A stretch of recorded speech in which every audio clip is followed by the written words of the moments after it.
Problema, ninakawan na ng milyon, miyembro pa, officer pa. Di ba?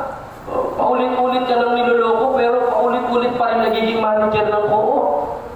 May mga ganyan sa Occidental Mindoro, kasi they don't know how to terminate. Sa ako, pinapasampahan ko ng kaso yan Lalo na board of directors. You are accountable. Pag board of directors ka, di ka pwedeng gumawa ng kalukuhan. Kasi meron niyang criminal liability, may kulong.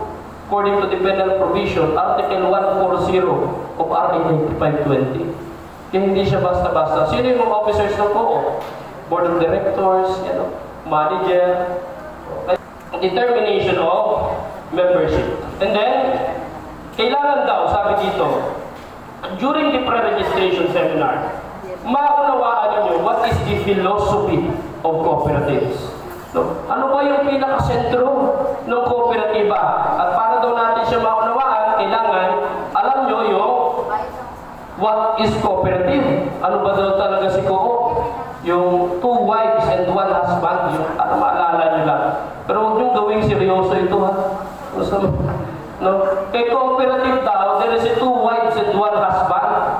No? The what of cooperative? Why cooperative? Why we choose cooperative other than business and other than the different business entity? And how the cooperative operates? Para maunawaan natin yung philosophy na dapat alam niyo po talaga ito. No? Naniniwala din daw po ba kayo that the cooperative is not for profit, not for charity, but for service? No? Ito totoo ito. That the cooperative not for profit. Kung inisip ninyo na tatayo kayo ng kooperatiba para magkaroon ng maraming limpak-limpak na kita, hindi ito yung posisyon na para sa inyo. No? Because the cooperative is not for profit. Totoo yun. No? Kailangan ng co-op, hindi rin daw siya for charity. Na yung servisyo ng co-op ay libre pag chairman. Hindi pwedeng gano'n. No? Ay pag manager, okay lang. No? Kailangan ng co-op for service. Kailangan makapaglingkod sa miyembro. Ang simpleng konsepto ng co-op ganyan. Not for service. Not for profit, not for charity, but for service. Kasi po, nabuo ang inyong kooperatiba kasi may kakulangan sa mga miyembro. May kakulangan dun sa loob.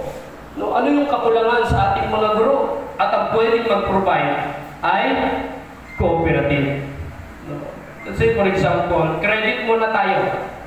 Co-op will provide yung kakulangan natin. Kaya co-op tayo manghihiram. At syempre, magbabayad din tayo. No? Sino sa inyo yung miyembro pa dito na yung lingguhan sumasakit ang ulo nyo? Ang ulo. Hindi ako nagsabi. Yung mga takot mamulahan. Di ba marami mga financial institution na linggo-linggo na niningil talaga? Sinong miyembro niyan? Imagine ninyo, kung yung service na yan ang nagpo-provide, cooperative. Di ba? Ang sabi ng batas, sige, may paglilingkod, magbabayad naman ang miyembro dahil may paglilingkod. Yung interest na ibinibigay nyo doon, itatabi. No? At yung mga interest na yan, dyan kukunin ang panggastos. At kapag merong natira, ang sabi ng batas, ibabalik sa miyembro kasi pera nyo yun. That's the concept. Ay yung iba ba, natitikman nyo pag nagbayad kayo sa kanila? Wala na.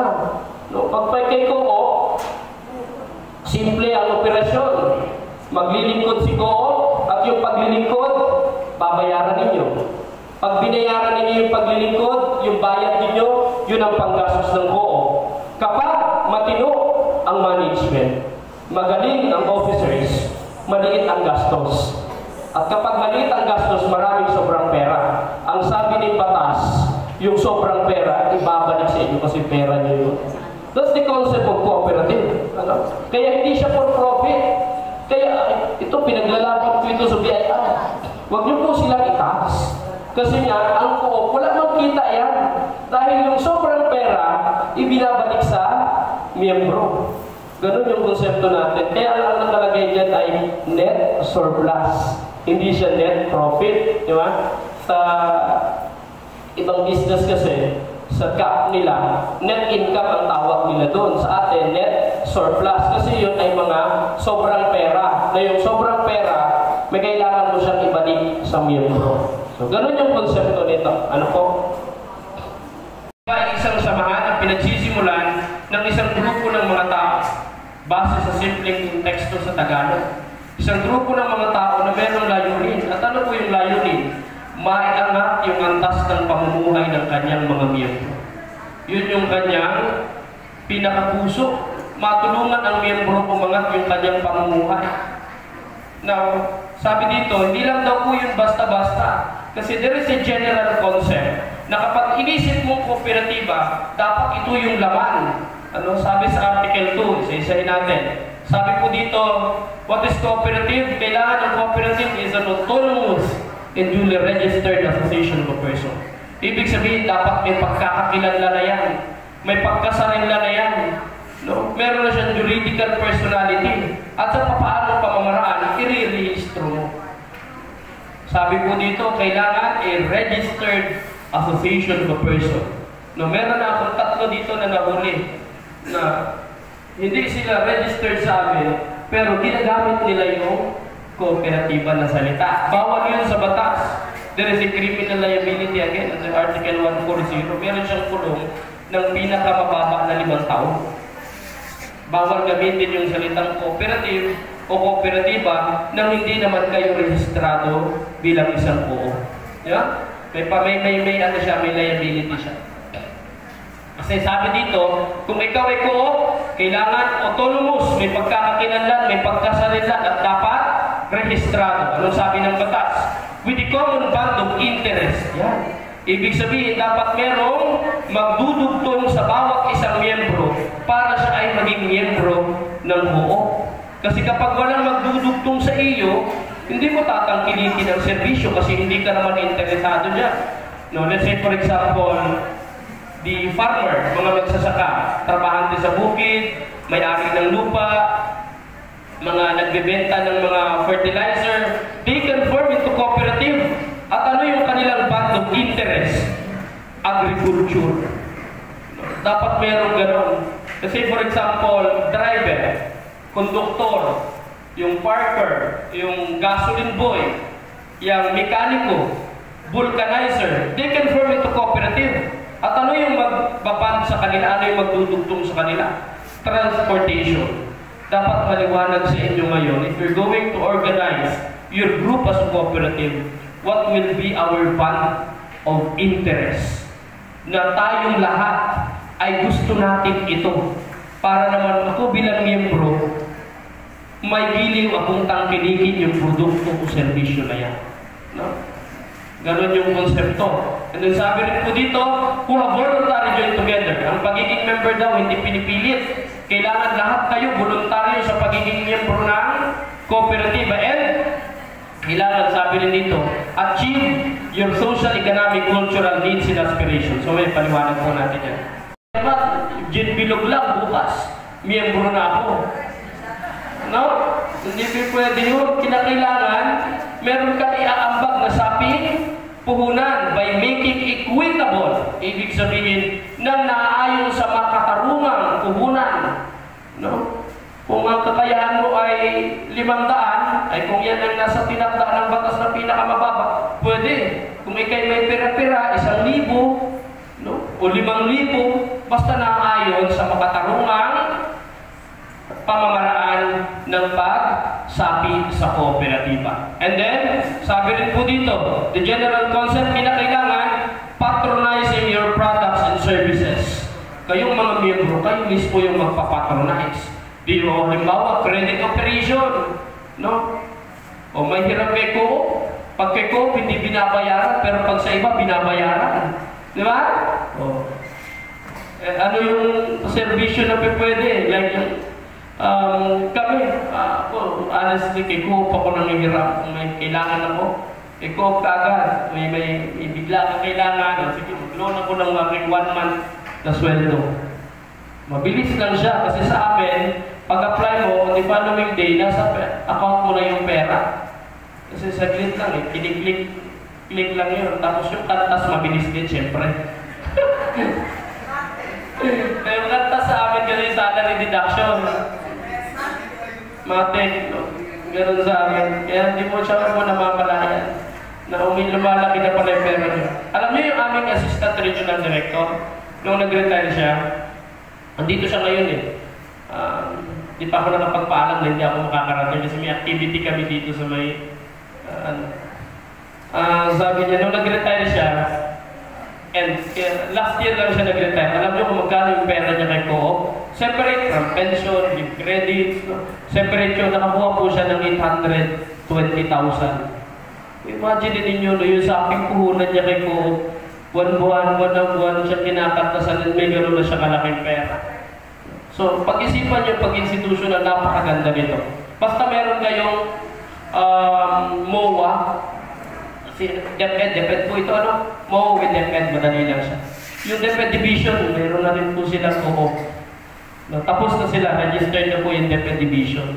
For Pioneer Society, yung mga trabahante ng mula, no, gumagawa ng mga funda ng ulan, doon sila nagsimula. Itong cooperative na ito, na during their time, nararamdaman nila yung hirap ng buhay, mataas ang presyo ng bilihin, mababa ang pasahod, hindi maganda yung mga serbisyong kanilang nabibili. Bibili sila ng mantika, asukal, harina, lahat po yun may daya. No? Kaya ginawa nila, nagtayo sila ng Co-op, na yung Co-op, yung primary or basic needs nila, doon nila bibilhin. Kandila, harina, asukal, mantika, doon nila po binibili. And then yung Co-op, ang siniserve, tama ang timba, maayos ang quality, walang daya, maganda yung presyo. Yun yung pinaglabanan nila hanggang sa ngayon po. Napakalaki na nun. And then even in Japan, if you go into Japan, ang ganda ng agriculture cooperative, nakaka-amaze. Kasi doon sa kanilang irrigation, not irrigation, sino may mga bukid? Pilapil. Sa kanila, ang pilapil, simento. No? Ganun sa Japan. China. Sa China, walang mahirap na kooperatiba. Ang population ng China, 0.05% yung poverty incidence. Ganun kaliit yung mga pobre sa kanila. Lahat sila halos mga mayayaman. Now, bakit nagawa nila yun? 7 principles lang naman pala. Wala masyadong buhaya doon. Walang buhaya. Tama ka dyan, ma'am. Alam mo, ma'am, in my 6 years in Occidental Mindoro, ang large cooperative dati dito sa atin, 4 lang. Sa tinagal-tagal na panahon, pag sinabi po natin large cooperative, yung asset ng Co-op ay 100 billion pataas. No? Sa tinagal-tagal na panahon, 4 lang yan, simula. Ngayon, in my 6 years in Occidental Mindoro, alam nyo kung ilan na ang Co-op na may 100 billion pataas? 15 na po. Ganyan siya kadami. Kasi when I was nung nasa region ako, akong planning officer ko doon sa regional office. Porque taga-Occidental ako, lahat ng project na nare-request ko, dapat sa Occidental. Nangarap yan ako minsan dahil sa sobrang hirap ng presyo ng sibuyas dito. Na may cold storage lang dito ay yung dalawa, puro pa traders. WBI at saka itong si Pag-asa Grains, yung sa Balya. Yan lang may cold storage dito. Ito project proposal, dinepend ko yan sa RDC, sa Regional Development Council. Nangarap ako na magkaroon ng 8 cold storage sa Occidental Mindoro. Ngayon meron ako. May 2 na sa Mindoro Progressive, may isa na sa Lourdes MPC, may isa na sa Dinaro, meron na tayo dito sa Katiba, meron na tayo sa Salvation United, meron na tayo sa Watchers MPC. Kakausap ako ng congressman and then mangingi ako ng tulong to fund this project ko. Humingi ako ng 20 million for establishment kasi pangarap kong magkaroon ng sariling opisina ang CDA, Cooperative Development Authority, Provincial Office. So, in-assure naman ako. Sinama yan sa GAA kasi pinaglaban ko po yan. Nasagaan na siya ng 2025. Nasagaan ng 2025, meron na dyan sa may sablayan. Binigyan ako ng lote kay Mayor Bong. Binigyan ako ng 2,400 square meters para sa CDA Provincial Office. Kasi gusto ko may training center ang lahat ng co-op. Na yung co-op, pag magti-train, hindi na mag-venue, ganyan, mag-aarkin doon sa training center sa Sablayan. Yung last na update ko sa DPWH, sabi sa akin, sir, pasensya na hold po yung project. Yun lang yung nag-iisa sana ka. Bago ko umalis, gusto ko may legacy ako na ganyan. Na-hold na yung project. But I talked to the DBM, hanggang maano naman namin. May classmate kasi ako sa DBM, hanggang mailusot namin itong project na. Kasi sayang po yung project. Imagine training center for cooperatives. Ganun lang yung konsepto. Basta sabi ko dito, lahat ng co-op, the operation is in accordance with the universally accepted principles. 7 lang ito sundin ninyo. Pag tayo co-op na, lagyan nyo ng 7 prinsipyo dyan. Tapos pag-absent ng prinsipyo, sitahin nyo kaagad ang officers. Well, bakit walang ganito? Kasi kahit nagaano na kayo katagal, kapag absent ang isang prinsipyo, babagsak ang co-op ninyo. Sigurado ako yan. No? Ngayon, tignan ninyo kung gaano rin kayo katagal, bakit ganito pa lang kami. Absent yung isang prinsipyo sa inyong kooperatiba. 7 lang yan. Sundin lang ninyo.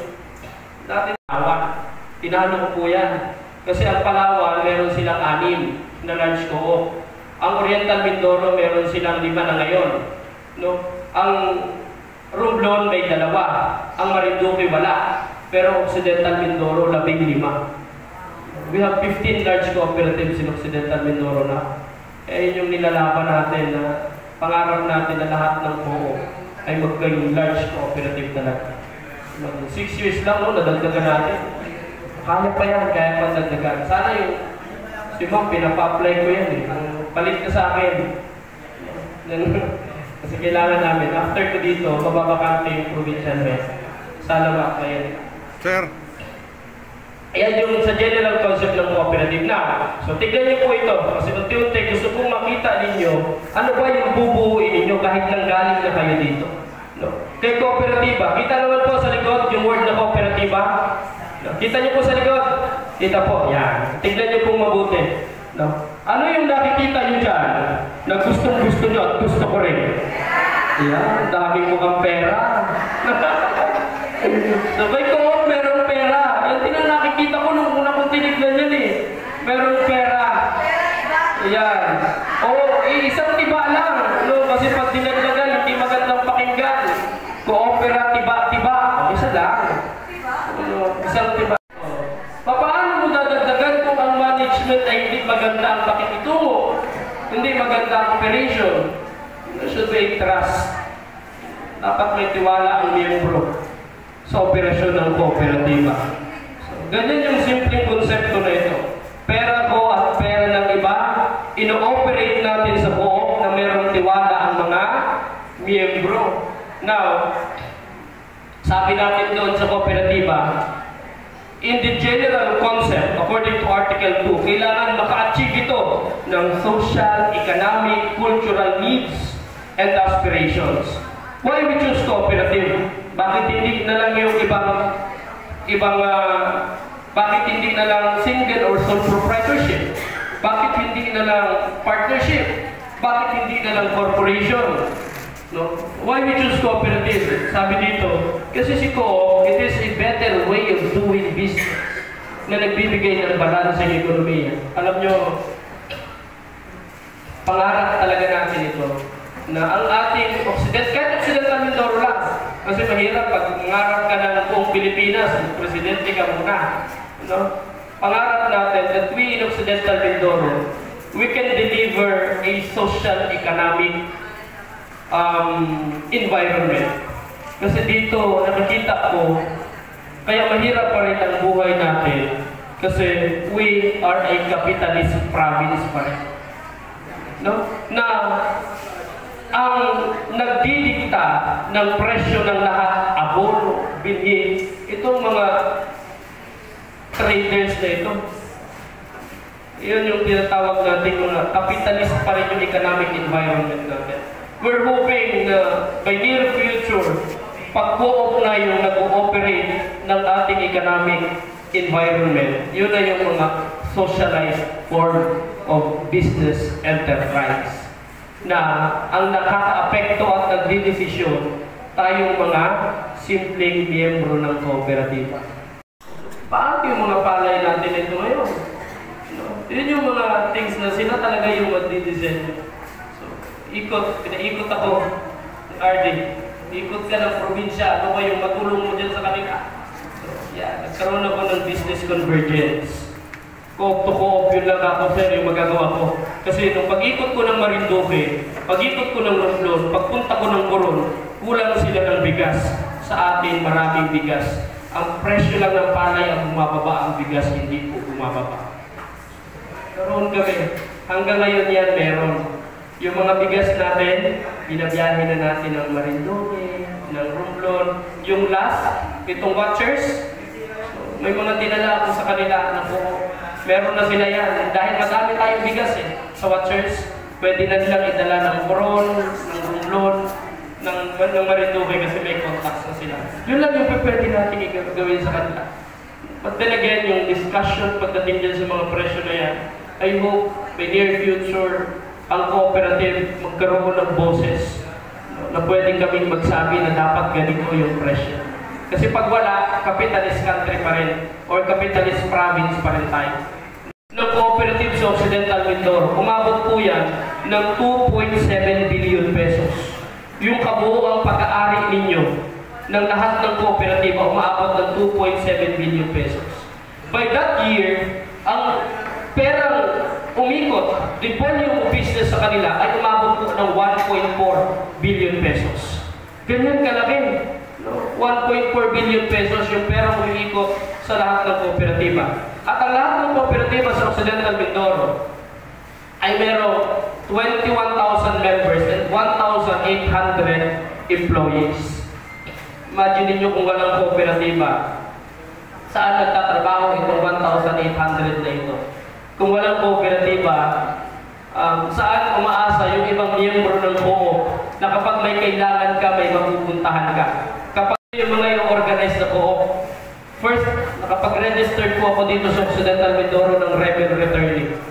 Yung mga nagbalik loob sa gobyerno. Nakapag-organize din ako dito kasi mataas ang respeto ko sa mga babae. We have organized 4 women's cooperative. Nakapag-organize din kami dito ng mga PWD, kauna-unahan sa buong Pilipinas, na magkaroon ng, hindi lang siya PWD member, kundi yung co-op talaga ay pang PWD. Yan, it was recognized by Congress. Kauna-unahan sa buong Pilipinas na mayroong PWD cooperative. Nakapag-organize din tayo ng mga IP cooperatives. Yung mga rental returnee, yun palang kagad. May mga text na dyan. No? Mag-ingat ka, ganyan. Umakit ako dati, nung wala pa yung mga ganyang alarm sa akin, umakit po ako ng bundok. Sinasama ko pa yan sila. Nakaranas kami saan? Sinasama ko yan. No? Kapag organize kami sa may, alam ko may high school na rin doon. Anong tawag dyan? Sitio Calansan, Barangay Mananaw, Paluan, Occidental Mindoro. Part yan ng Occidental Mindoro na ang travel po dyan ay 6 hanggang 8 oras na bangka at 2 oras na lakad. Kasi ang daan nyo po ay Calabite. No? Calabite, hindi ka pwedeng magpabilis ng takbo ng bangka kasi alam nyo yung parang nag-whirlpool yung alon, yung umiikot sa lubong, ganun yung dadaanan mo siya. No? Yan yung ilaban ko sa civil service before, sa natatanging kawanin ng gobyerno. Pinuntahan ko siya, 6 hours po yung travel namin ng dagat. Hindi ko ina-expect na gano'n siya kasi gusto ko itong social justice. Yan talaga yung gusto ko. Hindi ko ina-expect na gano'n po katagal yung travel doon sa lugar nila. Kasi we have island. No, may iling man tayo dito. May Simirara tayo, 2 hours lang. Yung ating iling, 1 oras, nandyan ka na. Yung sa kanila hindi ko ina-expect. Hindi yan iwalay na isla. Mindoro pa rin. Pero gano'n yung terrain niya. Hindi mo siya pwedeng lagyan ng daan kasi bird sanctuary yung lugar. Declared siya ng UNESCO as bird sanctuary. Hindi mo siya basta-basta pwedeng i-develop. Dadaan ka, 7 falls yung madadaanan mo. Sa Palawan kasi, ang falls, diretso na siya ng dagat. Madaan ka ng ganyan, sa gilid-gilid lang kayo, nakabangka kayo. So, ang in-expect ko mga 1 oras lang. Ang dala ko lang po nun ay 3 Skyflex. Umalis ako ng alas 4 ng madaling araw. Then, dumating ako doon. Alas 2 na ng hapon. Nang wala kang agahan, wala kang tanghalian. Tapos yung mukha nyo po, puro asin-asin na yan. Yung balat mo, puro asin. Kasi mula umaga hanggang hapon ka na sa dagat. Tapos maglalakad ka pa. Kasi pagbaba mo, maglalakad ka pa. Start kami ng, gutom na ako. Alas 4 ng hapon. Sabi, gusto ko nang kumain. Kasi madami naman, may adobo, tinolang manok, may lobster sila. Marami ko kasi malapit sa dagat yung lugar. Tapos ang sabi sa akin, sir, hintayin lang natin kasi meron pa kami inanda para lahat po makakain. Okay, sige. Dala-dala po yung, anong tawag doon, yung malaking lutuan na parang sa atin kasi kawali ang tawag na. O yung kawa, no? Maitim na, tapos may takip. Dala-dala yan. Alam niyo po ang bukas? Yung pansit na may sardinas. The concept, no? Siyempre kain ako. Yung sarap. Sarap pala nito, ganyan. Then start kami ng PRS. Mga alas 6, wala kuryente sa lugar. Alas 6, alas 8, kilala ko pa po yung kausap ko. Alas 6, mga 8 to 9. Mga 11 kami natapos ilang gabi. 8 to 9, iba na po yung kausap ko. Marami nang nadagdag. Marami nang tanong, sabi sa akin.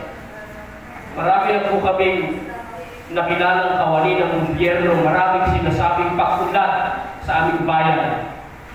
Anong kasiguraduhan ng lahat ng sinasabi mo'y magiging totoo? Ako patay po.